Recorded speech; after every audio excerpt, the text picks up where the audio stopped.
When I showed up to my wife's architecture firm launch, she handed me an envelope and announced she was celebrating by divorcing me.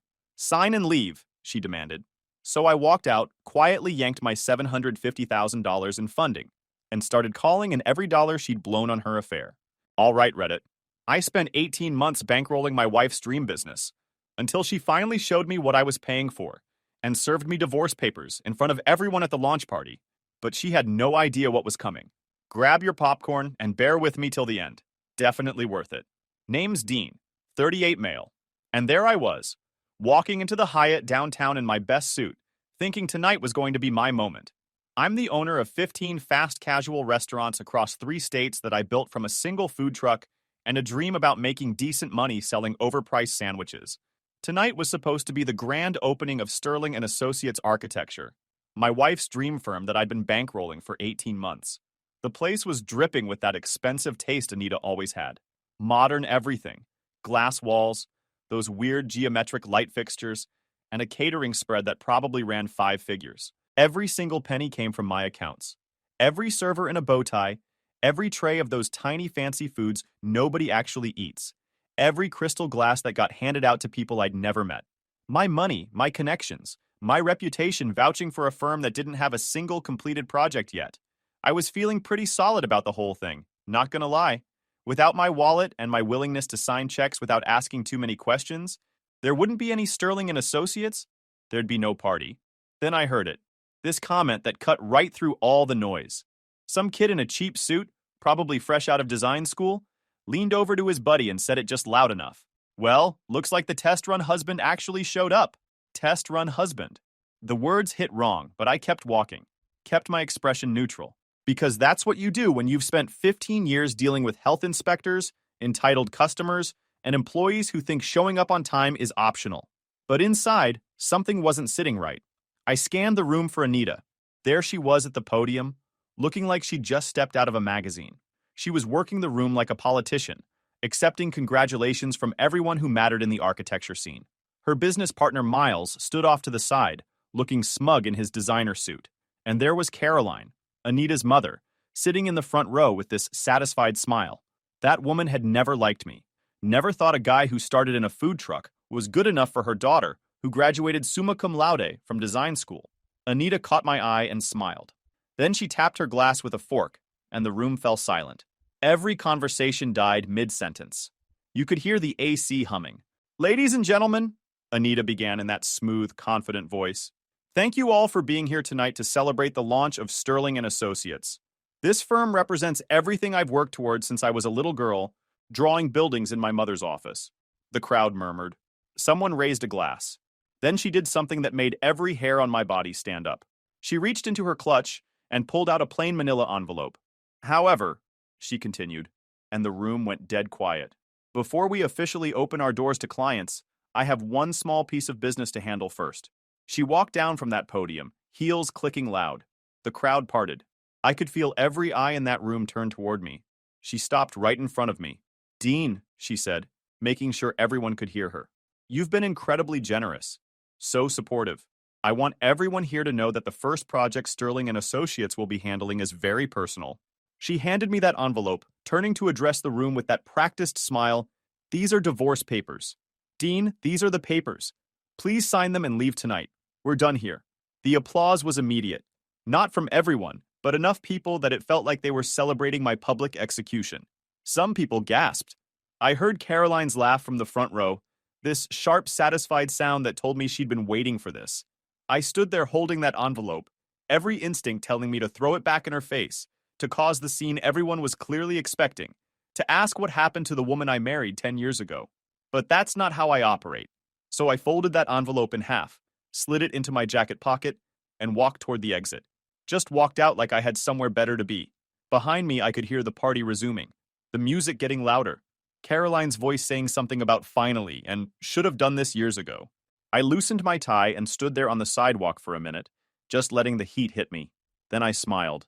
Because here's what Anita and her smug business partner and her condescending mother didn't understand about me. I didn't survive in an industry with an 80% failure rate by trusting people at their word. And I sure as heck didn't make it this far without keeping receipts on everything. They thought this was checkmate. They thought they'd pulled off the con of the century, getting the working-class restaurant guy to bankroll their fancy architecture firm before cutting him loose. What they didn't know was that I'd been watching and keeping very detailed records of exactly where every dollar went. The real game was just starting, and I actually knew how to play dirty. By the time I got back to our house in Scottsdale, I was clear-headed and focused. I didn't waste time feeling sorry for myself, just went straight to my home office and pulled up my laptop. First stop, credit card statements. All of them, personal and business. I started with our joint account, the one Anita used for business expenses related to the firm. Scrolled back 6 months, then 12, then 18, right back to when we first started talking about her opening Sterling and Associates. There, right there, in month 3. A hotel charge in Sedona, the Enchantment Resort, $1,700 for one night. I remembered that weekend because Anita said she was at a design conference in Tucson. I'd been manning a grand opening in Flagstaff. Next charge, 2 months later. Another hotel. This one in Scottsdale, the Phoenician Resort, $1,200 for a night. That was the weekend she said she was meeting with potential clients who wanted privacy. I pulled up the dates on my phone calendar and cross-referenced them with Miles's social media, because people are idiots, and they always post stuff. There he was, tagged at a restaurant in Sedona the exact same weekend as the enchantment charge. Posted a picture of a sunset with some caption about necessary escapes. 3 weeks later, tagged at the Phoenician's restaurant. Same weekend as that charge. The pattern kept going. Hotel charges on weekends Anita claimed to be at conferences or client meetings, Miles's social media showing him in the same cities, same dates, sometimes the same restaurants. But the real kicker was in the business account I'd set up for Sterling and Associates, the one I'd seeded with $750,000 to get the firm started, the one Anita had full access to because I trusted my wife. Charges to furniture stores, sure. Office equipment, fine. Software subscriptions, whatever. But then there were the other charges. Restaurants where the bills ran $400-500 for 2 people. Luxury deliveries to an apartment address I didn't recognize. Monthly charges to a luxury car rental service. And here's the thing that made me actually laugh. Monthly payments to something called Ember Luxury Suites. $5,000 a month starting in month 6. 12 months total so far. $60,000. I pulled up Ember Luxury Suites.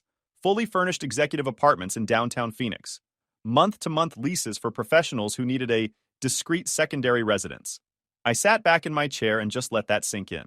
My wife and her business partner had been running their affair out of an apartment I was paying for.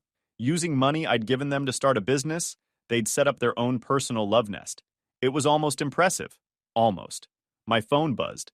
Text from my manager at the Tempe location, asking about scheduling. Drew had been with me since location 3, worked his way up from line cook to general manager because he was smart and reliable and cared about the business.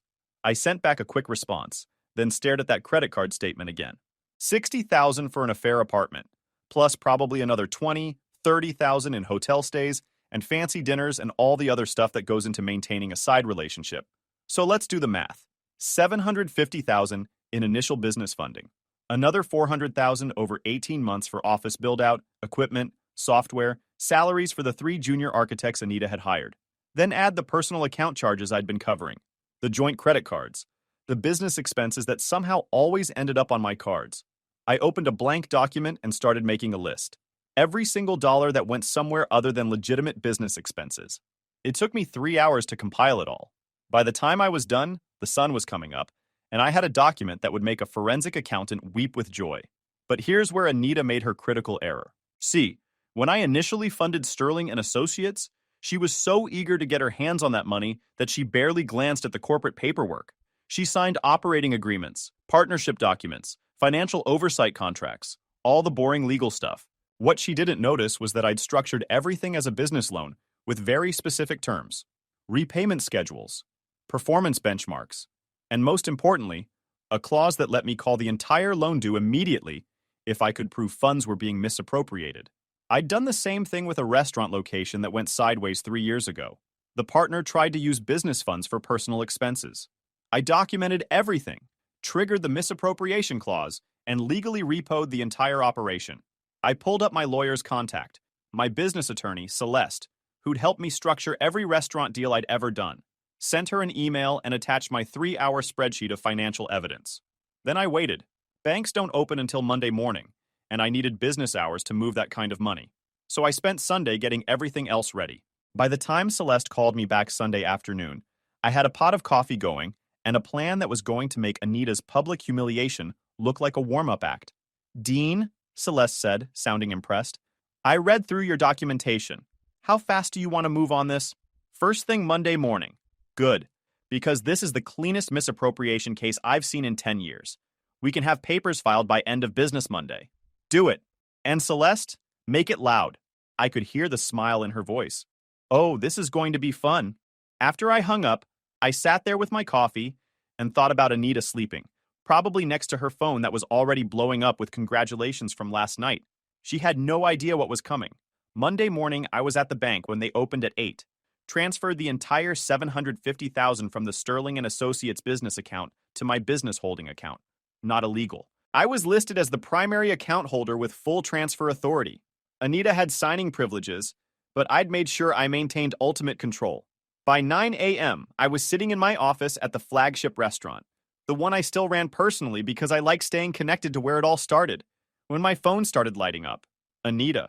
18 missed calls before 9:30. Miles. 7 calls. Caroline. 12 calls, which was hilarious because that woman had barely spoken to me in 5 years, except to make snide comments. I ignored every single one. Drew showed up at 9:30 with coffees, and that knowing look that said he'd heard something through the grapevine. 29 years old, Vietnamese kid who'd worked in restaurants since he was 16. Smart and loyal to a fault. Boss, he said, setting down an Americano on my desk. Word is your wife's firm is having some cash flow problems this morning. Is that right? Yeah. Also heard you got served divorce papers at her opening party on Saturday. That true? In front of about 200 people, yeah, Drew winced. That's cold, man. What are you gonna do? Already did it. I told him about it. Drew let out a low whistle. And they found out this morning. Probably when they tried to make payroll for those 3 junior architects they hired. Or maybe when their landlord's automatic payment bounced. Wow. Drew sat down in the chair across from my desk. She didn't see it coming? Apparently not. Too busy planning my public humiliation. My phone buzzed again. Text from Anita. Call me right now. I ignored it. Another text. This is serious, Dean. The firm's account is empty? Ignored. Another one. This is theft. I'm calling the police. I actually laughed at that one. She thinks she's calling the cops on me for taking back my own money. Around 11, a woman I didn't recognize showed up at the restaurant asking for me. Young, maybe 25, wearing a business suit. Anita's assistant. Mr. Bennett? She looked like she'd been crying. I'm Selena. I work for Sterling and Associates. Anita asked me to deliver this. She handed me a large manila envelope, heavier than the one from Saturday night. What is it? I don't know. She just said it was urgent and I had to get it to you personally. Selena shifted awkwardly. Mr. Bennett, I don't know what's happening, but we didn't get paid this morning and there's some kind of problem with all the vendor accounts, and Anita's been locked in her office with Mr. Miles Langford and her mother for 2 hours, and everyone's freaking out. Sounds complicated. After Selena left, I opened the envelope. Inside was a handwritten note from Anita and what looked like a settlement proposal. The note was, Dean, we need to talk about this immediately. What you did is illegal, and we will pursue legal action. However, if you're willing to be reasonable, we can work something out. Call me. The settlement proposal was even better. Basically, it suggested I return the $750,000 to the business account, accept a consulting fee of $50,000 for my initial investment, and agree to a quiet divorce with no public statements. In exchange, Anita wouldn't pursue legal action for theft, and we could both move on professionally. She was trying to negotiate, still thought she had leverage. I texted back. One word. No. 30 seconds later, my phone rang. Anita. I let it go to voicemail. She called again. Voicemail. Then Celeste called. I've got some interesting news. Anita's attorney just filed an emergency motion trying to freeze your accounts and force you to return the funds to Sterling and Associates. They're claiming spousal theft. Spousal theft of my own money from my own business account? That's their argument. They're saying the funds were a marital asset and you can't unilaterally remove them without court approval. Except I have signed documents showing it was a business loan. Exactly. Which is why their motion is going to get laughed out of court. But Dean, there's something else. I did some digging on Miles Langford like you asked. The guy's got a history. He was a junior partner at a firm in San Diego 5 years ago. Left under suspicious circumstances involving misuse of client funds. Nothing was charged, but he settled with the firm privately. So he's done this before. Looks like it. And here's the fun part. His ex-wife filed for divorce claiming adultery. With a client. He's got a pattern. I sat back in my chair, processing that. Celeste, how fast can you move on the misappropriation claim? Papers are already drawn up. I can file this afternoon. But once I file this, it's war. Anita and Miles will fight back hard. Her mother probably has money for lawyers. Good. File it. By the end of Monday, Celeste had filed a civil suit against both Anita and Miles personally, claiming fraudulent misappropriation of business funds. The evidence was all there in black and white. Every hotel charge. All of it. We also filed a demand for immediate repayment of the full business loan, plus interest and damages. Total amount? $1.85 million. And here's the beautiful part. Because Miles was listed as a co-founder and co-signer on the business loan documents, he was personally liable too. Tuesday morning, I was back at the restaurant going over inventory when Drew came in with his phone out. Boss, you seeing this? He showed me his screen. Someone had posted on one of those architecture industry forums. Apparently, Sterling and Associates had canceled all their client meetings for the week. Their website was down, and someone claimed they'd seen moving trucks at the office. They're folding already? Drew looked impressed. That was fast. But they don't have a choice. Around noon, my phone rang from a number I didn't recognize. Is this Dean Bennett? Man's voice, older, authoritative. Who's asking? Judge Porter. I'm a colleague of Caroline Sterling's. She asked me to reach out to you as a favor. Mr. Bennett, I understand you're having some difficulties with your wife, and you've taken some aggressive financial actions. I had to bite back a laugh. Caroline called in a favor from a judge to intimidate me. Judge Porter, with all due respect, this is a business matter between me and two people who misappropriated my funds. I'm hoping to encourage you to be reasonable. Anita made a mistake with how she handled the divorce announcement, but destroying her business out of spite isn't the answer. Destroying her business? I just took back money that legally belonged to me. Money she was using to rent an apartment for her affair with her business partner. Silence on the other end. I wasn't aware of that detail. Yeah, well, there's a lot of details Caroline probably didn't share. Check the court filings. It's all documented. More silence. Then, Mr. Bennett, I apologize for bothering you. This isn't what I was told. Caroline Sterling tried to intimidate me with a judge, and it backfired when he found out what actually happened. My phone buzzed with a text from an unknown number. This is Miles. We need to talk. Man to man. I stared at that message for a solid minute. The trust fund architect who thought he was slick wanted to talk man to man. I texted back. Sure. Come by the restaurant tonight. 9 p.m. Come alone. His response came fast. I'll be there. Oh, this was going to be good. Miles showed up at 9:15. I'd sent the closing staff home early and was sitting at the bar in the empty restaurant with a cold coffee. Miles walked in trying to look confident. Expensive suit, expensive shoes. Everything about him screamed money he didn't earn himself. Dean. He nodded like we were old friends. You're late. Sorry, traffic was... No, it wasn't. Phoenix doesn't have traffic at 9 p.m. You were late because you're disrespectful and you thought making me wait would give you some kind of edge. It didn't. That threw him off balance. Good. Look, Miles said, sitting down at the bar uninvited. I came here to try to work something out. What's happening right now doesn't help anyone. What's happening right now is I took back money that you and Anita were using to fund your affair. Seems pretty straightforward to me. It's not like that? Really? Because I've got 18 months of credit card statements, hotel charges, that luxury apartment you rented with my money, all those expensive dinners. His jaw tightened. Anita and I have a professional relationship that evolved into something more. It wasn't planned. How romantic! Did you plan it before or after you convinced her to get her husband to invest almost $2 million? The firm is dead without that operating capital, Miles said, switching tactics. 3 junior architects are going to lose their jobs. You're destroying people's lives. No, I'm just collecting what's owed. There has to be a compromise. Let me stop you right there, I said. You're not here to negotiate. You're here because you're panicking. I stood up and walked around the bar, getting close enough that Miles had to tilt his head back to maintain eye contact. You and Anita are going to repay every penny, plus interest, plus damages. And if you don't, I'm making sure every architecture firm in the Southwest knows exactly what kind of person you are. He stood up, trying to recover some dignity. You know what? You're bitter and vindictive, and this is all about your ego being hurt. Anita wanted out of your marriage for years, but she was too afraid to leave because you controlled all the money. Is that what she told you? I smiled. Here's the truth. Anita wanted the money, and the status, and the lifestyle, but she didn't want the guy who gave it to her. She wanted someone with the right pedigree. Someone like you. And you were stupid enough to think that made you special. And when the money runs out, you'll find out exactly how much you matter to her.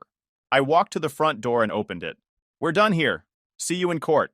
Miles tried to maintain his composure as he walked out, but I could see the fear in his eyes. He knew I was right. After he left, I locked up and sat in the empty restaurant for a few minutes. Tomorrow was going to be interesting. Wednesday morning, I got a call. Let it go to voicemail. The message was Caroline's voice, sharp and imperious like she was leaving instructions for a servant. Dean, I'm coming to your restaurant this morning at 9. We need to discuss this situation like adults. Don't make this more difficult than it has to be. Typical Caroline, always assuming people would just fall in line with whatever she wanted. I called Drew. Need you at the flagship by 8:30. Anita's mother is coming by to cause problems, and I want a witness. The Dragon Lady? Oh man, this is going to be good. Caroline showed up at 9 on the dot. She walked into my restaurant like she was inspecting a health code violation. Nose wrinkled like the smell of food offended her. Dean! She didn't sit down. We need to talk about what you're doing to my daughter. Morning, Caroline. Coffee? I'm not here for coffee. I'm here because you're behaving like a vindictive child, and it needs to stop. Drew was standing behind the bar pretending to check inventory, but clearly listening. I'd positioned myself between two tables. Vindictive? That's called business. You're destroying Anita's career out of spite. She made a mistake with how she handled the announcement, but that doesn't give you the right to... Did she tell you about the apartment? I interrupted. Caroline paused. What apartment? The luxury apartment she and Miles rented with my money. $5,000 a month for 12 months. Did she mention any of that? Her expression didn't change, but I saw the flicker behind her eyes. Anita's personal choices are between you and her. What matters now is that you're using money as a weapon. No, what matters is fraud, misappropriation of business funds. That's actually illegal. You've been financially controlling throughout your marriage. Anita told me everything. I laughed. Caroline, your daughter spent $140,000 on personal expenses last year. I paid for all of it and never said a word. I've got the statements if you want to see them. You're lying. I've got credit card records that say otherwise. Want to see them? Her jaw tightened. This vendetta is going to hurt you more than her. She has lawyers, resources, family who will support her. She has lawyers she can't afford and resources she doesn't have anymore. Family support doesn't pay back fraudulent loans. I'm warning you. Drop this lawsuit and walk away quietly before this gets uglier. Or what? Or I'll make sure you regret it. I have connections in this city. There it was. Let me make something clear, I said, voice dropping low and even.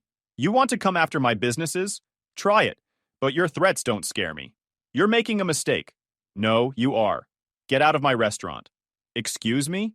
You heard me. This is my property. Leave, or I'll have you escorted out for trespassing. Her face flushed red. How dare you? If you don't leave, I'll call the cops and have you removed for trespassing. Drew's phone was already in his hand, camera pointed at Caroline. Want me to call the cops, boss?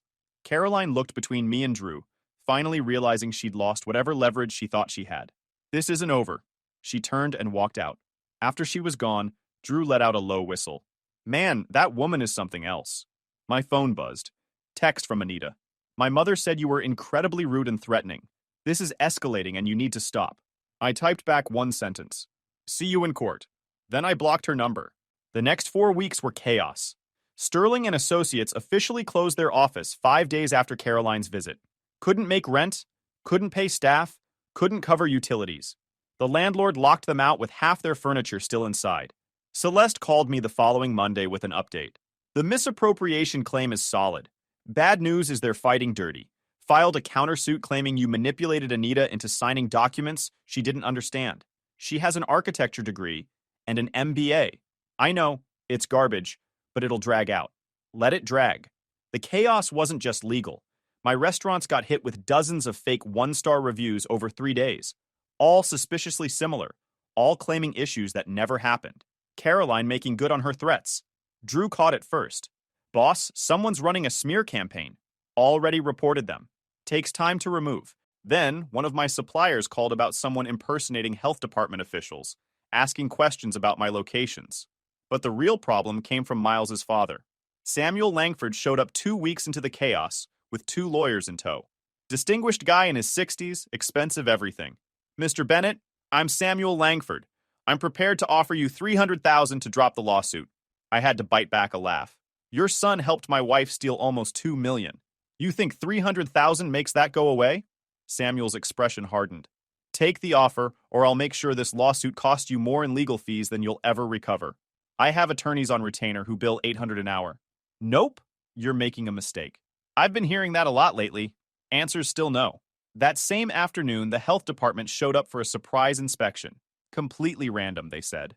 I knew better. Someone called in a false complaint hoping they'd find violations. They didn't. My restaurants were always clean, but it still cost me 4 hours of lost business. 3 days later, Anita called from a different number. Dean. Her voice sounded tired, strained. This has gone too far. Can we please just talk like adults? Nothing to talk about. Yes, there is. The firm is dead. Miles and I are both buried in legal bills we can't pay. His father is threatening to cut him off financially if this gets any worse.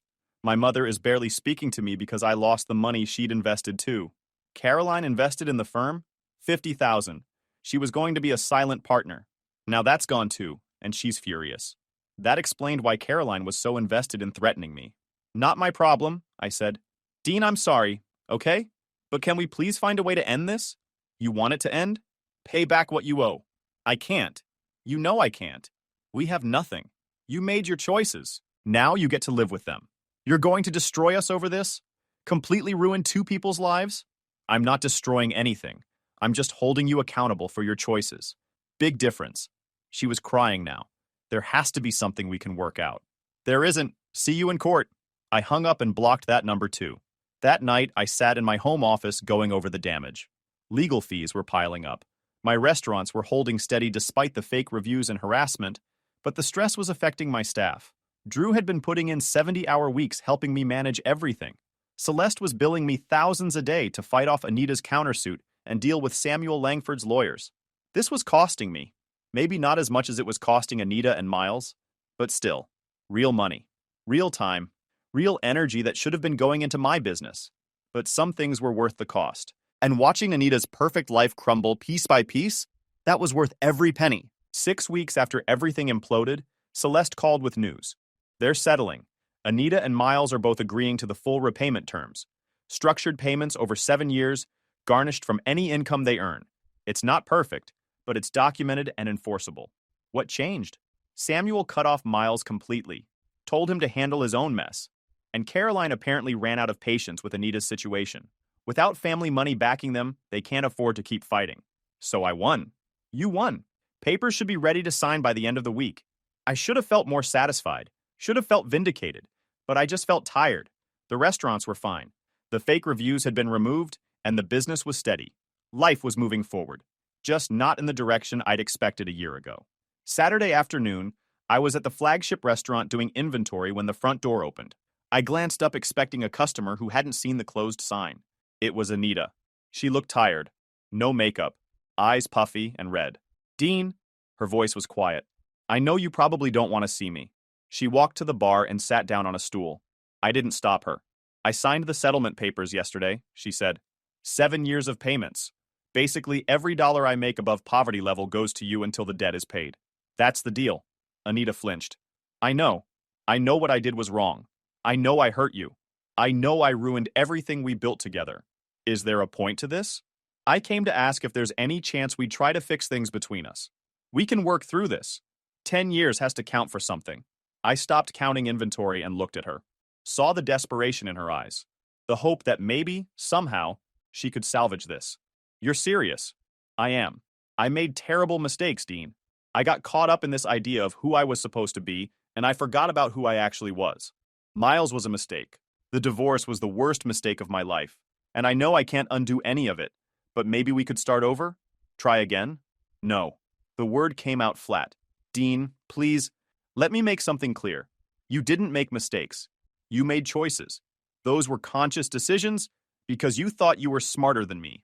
I didn't. Yeah, you did. You thought I'd be so grateful that someone like you married someone like me that I'd accept whatever you did. You thought wrong. Her eyes filled with tears. But I've lost everything. My firm, my career, my reputation. I have nothing left. And you think that's my problem? I think maybe we could help each other. Start fresh. You humiliated me in front of 200 people and acted surprised when I fought back. We're not having that conversation. She stood up, wiping her eyes. So that's it? 10 years together and it means nothing? It meant something. Past tense. You killed it when you handed me those divorce papers. I don't believe that. I think you still love me. No, I don't. She opened her mouth to respond, but I kept going. You'll spend the next 7 years paying back that debt. And every month when you see that garnishment, I want you to remember you had a husband who loved you and supported you. And you threw it away for an affair with a trust fund kid who bailed when things got hard. That's your choice to live with. I walked to the front door and opened it. Have a good life, Anita. Hope it was worth it. She stood there for a moment, maybe hoping I'd change my mind, maybe just processing that it was really over.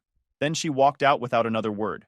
I locked the door behind her and stood there for a minute, waiting to feel something. Regret, maybe, or guilt, or satisfaction. What I actually felt was free. Drew came out from the back office where he'd clearly been listening. Boss? That was cold as ice. She earned it. Yeah, she did. You okay? I'm good. Come on, we've got inventory to finish. Back to work, huh? Always. As I went back to counting inventory and planning expansion and doing all the actual work that built my business, I realized something. Anita spent 10 years wanting to be someone impressive, someone important, someone who mattered in the architecture world. And I'd spent 10 years building something real, creating jobs and opportunities, and a business that would outlast any drama. She got her moment in the spotlight at that opening party. I got 15 successful restaurants and a franchise deal in the works. 6 months later, I was at a restaurant industry conference in Seattle when I ran into Selena, Anita's former assistant. She was working at an architecture firm, looked happy and successful. Mr. Bennett, I didn't know you'd be here. Industry conference. Negotiating a regional franchise agreement. You? The firm I work for is presenting on sustainable design. She hesitated. I heard about everything that happened. For what it's worth, I think you did the right thing. Appreciate that. Anita's working as a freelance designer now. Small residential projects. Barely making ends meet from what I heard. That's what happens when you burn your reputation. She came by our firm asking if we were hiring. We weren't. Selena smiled. Honestly, even if we were, nobody wants to touch her. Word gets around. We talked for a few more minutes about industry trends. Normal conversation? Professional? As I walked away, I realized I didn't care what happened to Anita anymore. Didn't care if she was struggling or succeeding. She was just someone I used to know. And I was the owner of a growing restaurant franchise with expansion into 4 new states and a consulting offer from a national hospitality group. Guess we both got what we wanted in the end. Guys, we are so close to hit 100,000 subscribers on this channel. If you are not subscribed to the channel, please consider subscribing.